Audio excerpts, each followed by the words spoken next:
शुभम मध्यम वर्गीय परिवार का एक सुंदर लड़का था। शहर में उसके पास 2 मकान और एक गाड़ी थी। जमीन जायदाद की कोई कमी नहीं थी। वो अपनी छोटी बहन गुंजन और माँ सुमित्रा जी के साथ रहता था।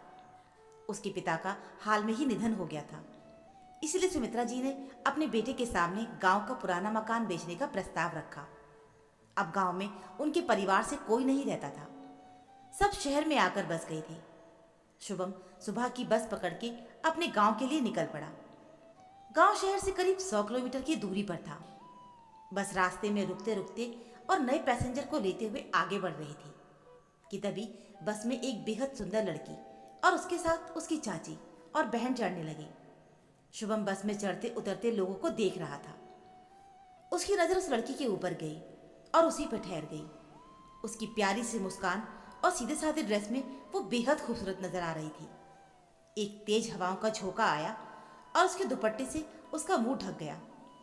वो दुपट्टा ठीक करने के लिए बड़ी मेहनत कर रही थी, पर चंचल पवन उसकी दुश्मन बनी हुई थी। जैसे ही उस लड़की ने अपने चेहरे से अपना दुपट्टा हटाया, उसकी नज़र शुभम पर पड़ी। वो उसी की तरफ बिना पलक झपकाए उसे देख रहा था।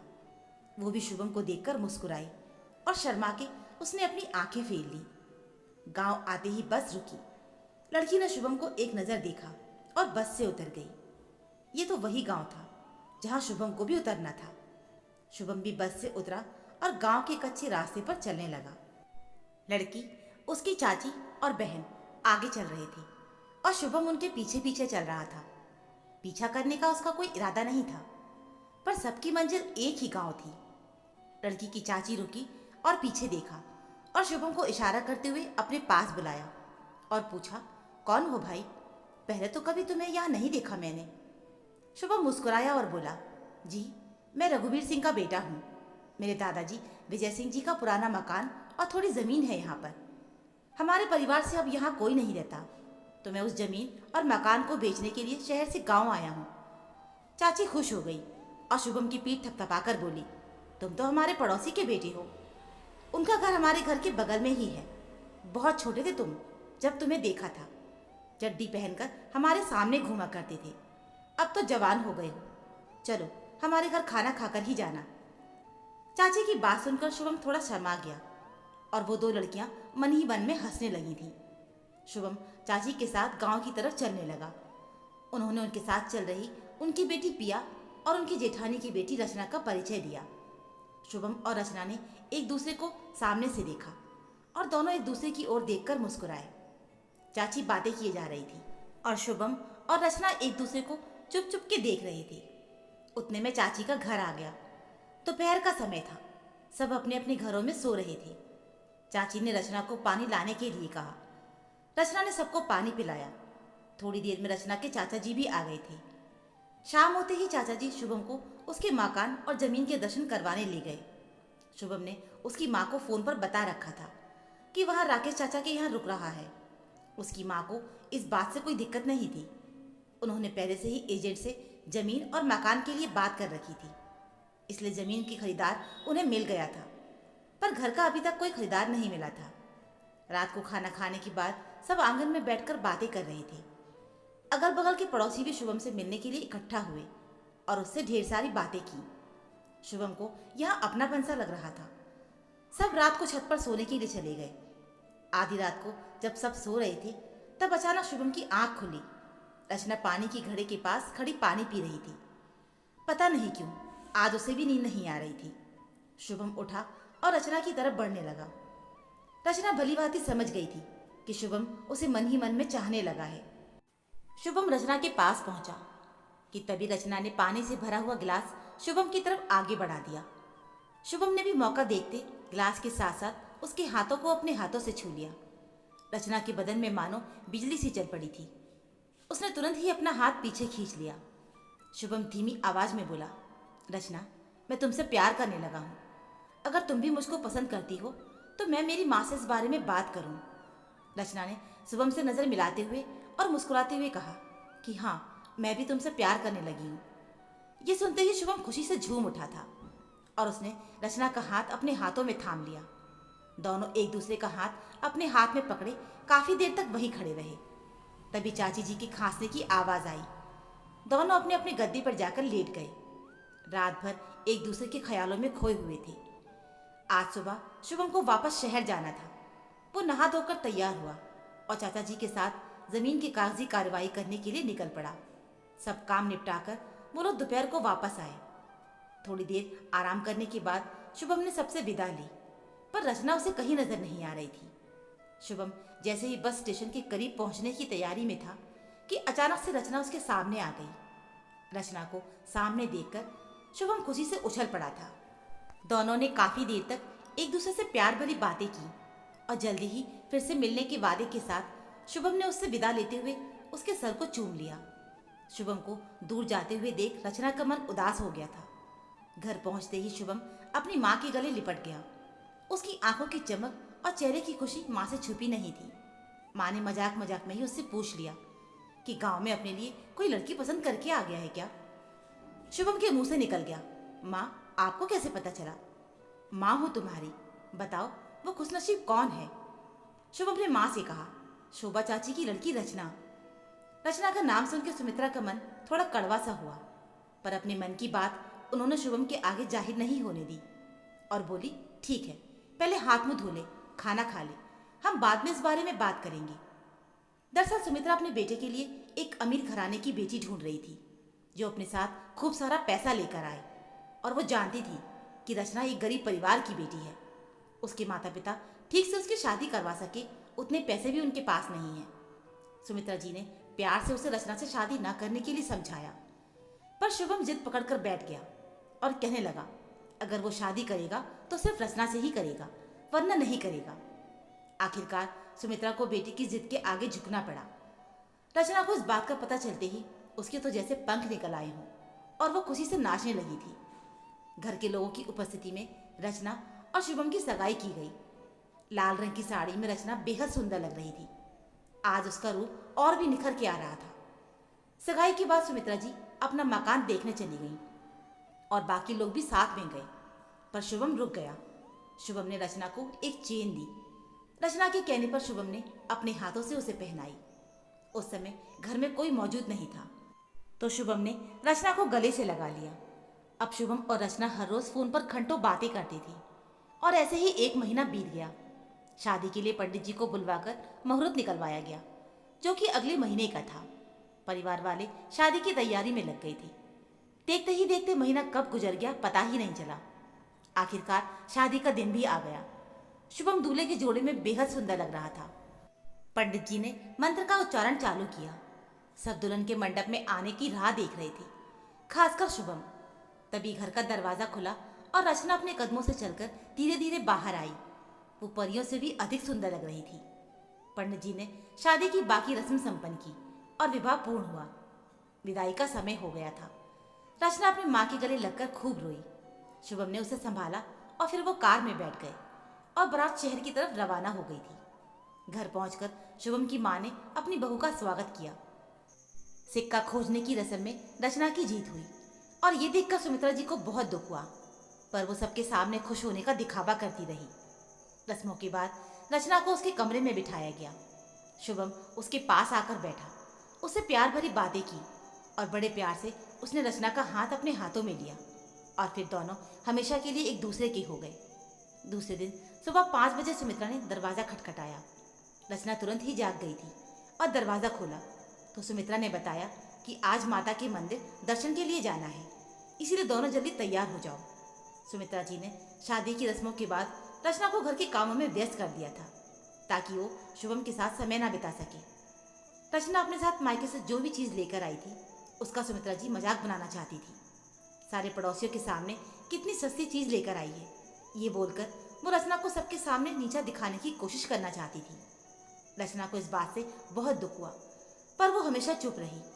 जब सब लोग चले गए तब वो अपने कमरे में जाकर रोने लगी थी। शुभम ने उससे रोने का कारण पूछा तो उसको मायके की याद आ रही है, ये कहकर शुभम को सच्चाई नहीं बताई।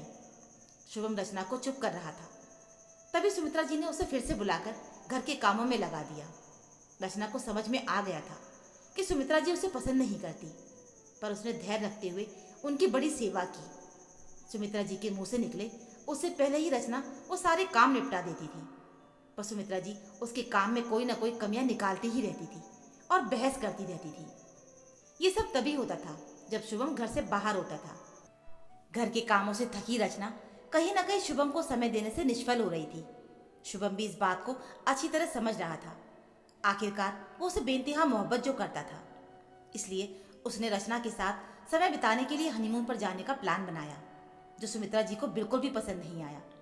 पर वो करती भी क्या, बेटे के फैसले के आगे वो चुप रही। 5 घंटे के सफर के बाद बस होटल पर आकर रुकी। सभी कपल बस से उतरे और अपना अपना सामान लेकर अपने रूम की तरफ चल दिए थे। होटल का रूम बहुत ही स्वच्छ और सुंदर था। नहाने के बाद रचना ने तौलिया मांगा तो शुभम ने तौलिया के साथ साथ रचना के लिए जो नाइट सूट लिया था वो भी थमा दिया। छोटे कपड़े देखकर रचना को पहले तो बहुत शर्म आई, पर आज के दिन का तो वो कब से इंतजार कर रही थी जब शुभम और वो अकेले हों, और वो दिन आज आ ही गया था। उसने वो कपड़े पहने और बाहर आ गई। रचना को देखकर शुभम के दिल में बिजली सी दौड़ गई थी। देखते ही देखते 10 दिन कैसे गुजर गए उन्हें पता भी नहीं चला। कुछ दिन के बाद वो अपने जीवन की खूबसूरत यादों के साथ उन्हें समेटे हुए अपने घर आ गए। एक दिन शुभम को कंपनी के काम से 1 महीने के लिए विदेश जाना पड़ा। शुभम के जाते ही सुमित्रा ने रचना को और भी ज्यादा परेशान करना शुरू कर दिया था और उसे धमकाती रहती थी। उसके छोटे छोटे कामों में उसकी कमियां निकालती थी। गुंजन भी अपनी भाभी को कोई ना कोई काम बताती ही रहती थी। वो उन्हें आराम से बैठने नहीं देती थी। माँ और बेटी दोनों रचना को ताने मारते रहते थे। अकेली पड़ गई रचना अपने कमरे में जाकर रो देती थी। उसकी दिक्कतें और भी बढ़ गईं जब सुमित्रा की बहन आशा मौसी उनके यहाँ रहने आई। आशा मौसी ने सुमित्रा जी को खूब उकसाया।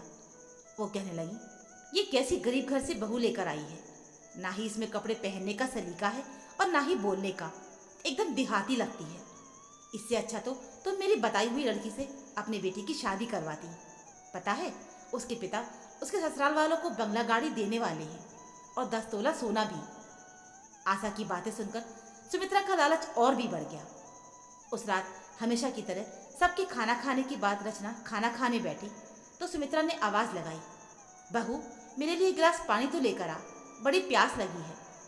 रचना सुमित्रा जी के लिए पानी लेने गई कि तभी सुमित्रा जी ने उसकी सब्जी में जहर मिला दिया। भोली रचना को जरा सा भी पता नहीं चला कि उसके खाने में जहर मिलाया गया है। खाना खाकर उसने घर का सारा काम खत्म किया कि तभी उसकी तबीयत अचानक से बिगड़ने लगी। उसको उल्टियां होने लगी। उसने सुमित्रा जी को बताया और डॉक्टर को बुलाने के लिए कहा, पर सुमित्रा जी ने उसकी बातों पर कोई ध्यान नहीं दिया।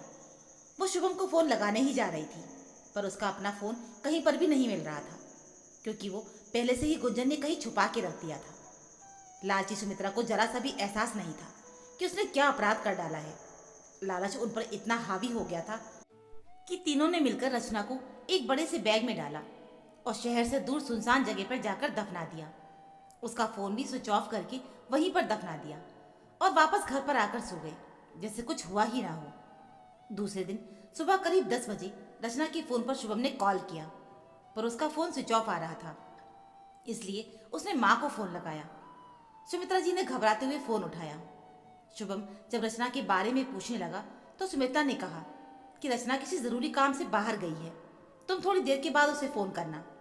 जब से बीवी आई है तब से माँ से तो बात करता ही नहीं है। शुभम बोला, नहीं नहीं माँ, ऐसी बात नहीं है, वो तो मैं कल घर वापस आ रहा हूँ, बस यही उसे बताना था। उसने माँ से बहुत सारी बातें की और फ़ोन रख दिया। दूसरे दिन शुभम अपने घर लौटने की तैयारी करने लगा। उसने पहले से ही फ्लाइट की टिकट बुक कर रखी थी, तो वो फटाफट तैयार हुआ और अपना सामान लेकर एयरपोर्ट की तरफ निकला। ये सफ़र सिर्फ 1 दिन का था। दूसरे दिन वो अपने घर करीब शाम के 5 बजे पहुंचा। उसने घर की घंटी बजाई तो गुंजन ने दरवाज़ा खोला। वो अपनी माँ से गले लगा और मौसी के पैर छुए। घर में सभी मौजूद थे, पर रचना उसे कहीं नजर नहीं आई, तो उसने माँ से उसके बारे में पूछा। सुमित्रा जी ने फिर से एक बार बहाना बनाया कि रचना की माँ की तबीयत खराब हो गई थी, इसलिए उसे अचानक गांव जाना पड़ा। राज ने पानी पिया, पर उसे चैन नहीं आ रहा था। वो बार बार रचना को फ़ोन लगा रहा था, पर उसका फ़ोन हमेशा ही स्विच ऑफ आ रहा था। शुभम ने गांव में उसकी माँ और पिताजी को भी फ़ोन लगाया, पर किसी ने फ़ोन नहीं उठाया। सुमित्रा जी बोली, इतना टेंशन मत ले, जब उसे टाइम मिलेगा तो वो फ़ोन कर लेगी। तू अभी थका हारा आया है, आराम से सो जा। माँ की बात मानकर शुभम ने खाना खाया और सोने चला गया। वो इतना थक गया था कि उसको तुरंत नींद आ गई थी। सुबह जब शुभम की आंख खुली और उसने मोबाइल में देखा तो रचना के 2 मिस कॉल थे। उसने फिर से रचना को फोन लगाया और इस बार भी उसका फोन स्विच ऑफ ही आ रहा था। शुभम माँ के पास गया और रचना की मिस कॉल वाली बात उन्हें बताई। शुभम बोला कि 2 दिन से जब भी मैं रचना को फोन करता हूँ तो उसका फोन स्विच ऑफ ही आता है, पर उसके कॉल आते हैं। आखिर क्या बात हो सकती है? शुभम की ये बातें सुनकर सुमित्रा जी का तो चेहरा फीका पड़ गया था। उन तीनों के तो होश ही उड़ गए थे। तीनों एक दूसरे को आपस में देख रहे थे और मन ही मन में सोच रहे थे कि आखिरकार मरी हुई रचना कैसे बात कर सकती है। तीनों खामोश खड़े रहे। आखिरकार मरी हुई रचना ने फोन किया कैसे? कहीं वो जिंदा तो नहीं बच गई? हमने तो उसे ठीक से चेक किया था, वो तो मर गई थी और हमने ही उसे दफनाया था। तभी उनके मोबाइल की घंटी बजी। सुमित्रा जी ने देखा तो मोबाइल में रचना के उसी फोन का नंबर दिखाई दिया जो उन्होंने उसकी लाश के साथ दफन किया था। सुमित्रा जी तो बेहोश हो गई थी। वो तो अच्छा हुआ कि शुभम रचना के माता पिता को मिलने के लिए निकल गया था। सुमित्रा जी होश में आई तो फोन की घंटी अभी भी बज रही थी।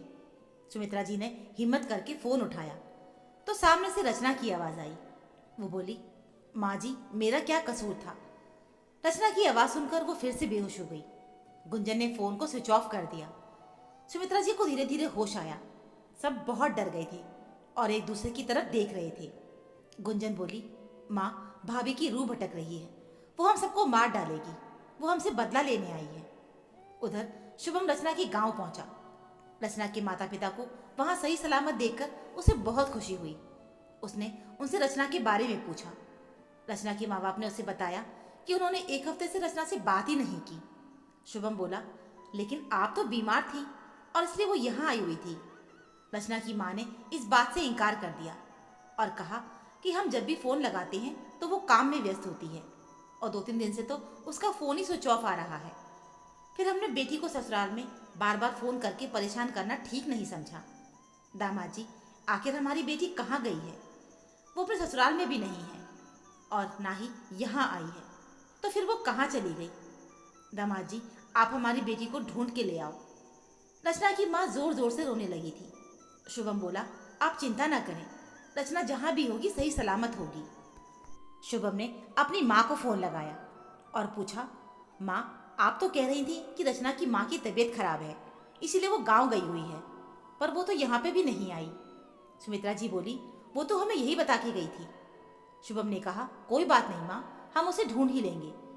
शुभम और रचना के पिताजी थाने गए और रचना के गुम होने की FIR लिखवाई। पुलिस ने कुछ सवाल भी पूछे और फिर उनसे कहा कि ठीक है, आप घर जाइए, हम जल्द ही छानबीन शुरू करते हैं। अगर कुछ भी पता चलेगा तो हम आपको बताएंगे। शुभम और रचना के पिताजी घर वापस आ गए। तभी उसके फोन की घंटी बजी। वो रचना का नंबर था। उसने फोन उठाया तो सामने से रचना बोली, शुभम, शुभम, मुझे बचा लो। शुभम ने कहा, तुम कहाँ हो रचना? तुम्हें क्या हुआ है? कुछ तो बताओ। मेरी माँ ने बताया कि तुम तो गांव आई हो, तो मैं तुमसे मिलने इधर आ गया हूँ, पर तुम तो यहाँ पर भी नहीं हो। आखिर तुम हो कहाँ? सामने से रचना बोली, मैं आपके घर। और उसका कॉल कट गया। शुभम और भी बेचैन हो गया। वो सीधा पुलिस स्टेशन गया और पुलिस को रचना के कॉल के बारे में बताया। पुलिस ने तुरंत वापस रचना को कॉल लगाया, पर फिर से उसका फोन स्विच ऑफ आने लगा था। पुलिस ऑफिसर ने रचना का फोन ट्रेस करने का हुक्म दे दिया और शुभम को दिलासा देकर घर जाने के लिए कहा।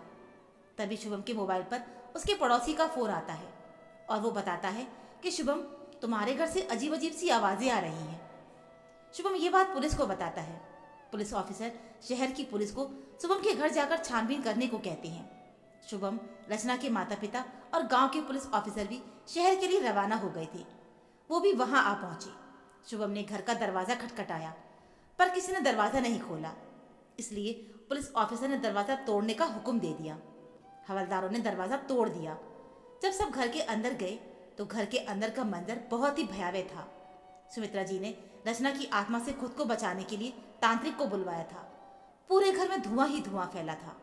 उस धुएं के पीछे हल्की सी रोशनी में रचना की झलक दिखी। सुमित्रा जी रोते हुए बोली, रचना बेटा, मुझे माफ कर दो, मुझे छोड़ दो। मैंने ही तुम्हारे खाने में जहर मिलाया था। लेकिन इस आशा मौसी ने मुझे दहेज के लिए उकसाया था। बोली थी कि शुभम की शादी किसी बड़े घर में करवाएगी। बेटा मुझे कुछ मत करना, मुझे छोड़ दो। शुभम ये सब सुनकर दंग हो गया। उसकी आंखों से आंसू बहने लगे थे। रचना के माता पिता की आंखें खुली की खुली रह गई थी। सबको यकीन ही नहीं हो रहा था कि ये हो क्या रहा है कि तभी सामने से रचना की आत्मा आगे चलकर आई और बोली, शुभम ये सब मुझे दहेज के लिए परेशान किया करते थे और ताने देते रहते थे, पर मैंने तुम्हें या मेरे माता पिता को इस बारे में कभी कुछ नहीं बताया। जब तुम यहाँ नहीं थे तो आशा मौसी यहाँ रहने आई थी और उन्होंने माँ को भड़काया और मुझे मारने का प्लान बना लिया। पर ये भूल गई थी कि जीवन और मौत तो भगवान के हाथों में है। जब माँ जी ने मुझे पानी लाने के लिए कहा तो जल्दी जल्दी में मैं खाली गिलास लेकर चली गई थी। तभी मैंने उन्हें सब्जी में कुछ मिलाते हुए देख लिया था। मुझे यकीन हो गया था कि कुछ ना कुछ तो गड़बड़ है। मैंने पल्लू के नीचे छुपाई अपनी दूसरी कटोरी की सब्जी से थाली वाली कटोरी बदल ली थी और फिर तबीयत खराब होने का नाटक किया। इन लोगों ने सुनसान जगह पर ले जाकर मेरी लाश को दफना दिया और मेरे मोबाइल को भी वहीं छोड़ दिया। मैंने जानबूझकर अपने मोबाइल से माँ जी के नंबर पर कॉल किया और उनको भूत प्रेत बनकर डराने की कोशिश की ताकि ये अपना जुर्म स्वीकार कर सके। मैं शुभम से बात करना चाहती थी, उन्हें सब कुछ बताना चाहती थी, लेकिन डर लगता था कि कोई भी बेटा अपनी माँ के खिलाफ कुछ नहीं सुनना चाहेगा। और मेरे पास कोई सबूत भी नहीं था कि मुझे जहर देकर मारने की कोशिश की गई थी। तांत्रिक बाबा को पुलिस पकड़ने गई तो पता चला कि वो रचना की मदद करने के लिए आया था। वो तो शुभम का पड़ोसी ही था। शुभम को जब पता चला कि उसकी माँ ने ही रचना को दहेज की लालच में आकर मार डालने की पूरी कोशिश की थी और बाद में इतनी कहानियां बनाई, तो ये सुनकर वो आग बबूला हो गया। वो अपनी माँ पर चिल्लाने लगा। शुभम रचना को सीने से लगा के रोने लगा और अपनी माँ से बोला, अब मैं आपके साथ नहीं रह सकता। हम दोनों ये घर छोड़कर जा रहे हैं और यही आपकी असली सजा है। आपने खुद ही अपना घर बर्बाद कर दिया है। रचना मेरी जिंदगी है और उसकी सुरक्षा करना मेरा धर्म। आपको आपका धन मुबारक हो। इतना कहकर वो दोनों अपना सामान पैक करने लगे। तो आज की कहानी में बस इतना ही। दोस्तों, आपको ये कहानी पसंद आई हो तो वीडियो को लाइक और चैनल को सब्सक्राइब करना ना भूलें। तो मिलते हैं फिर एक ऐसी नई कहानी के साथ। कहानी सुनने के लिए आप सभी का बहुत बहुत धन्यवाद।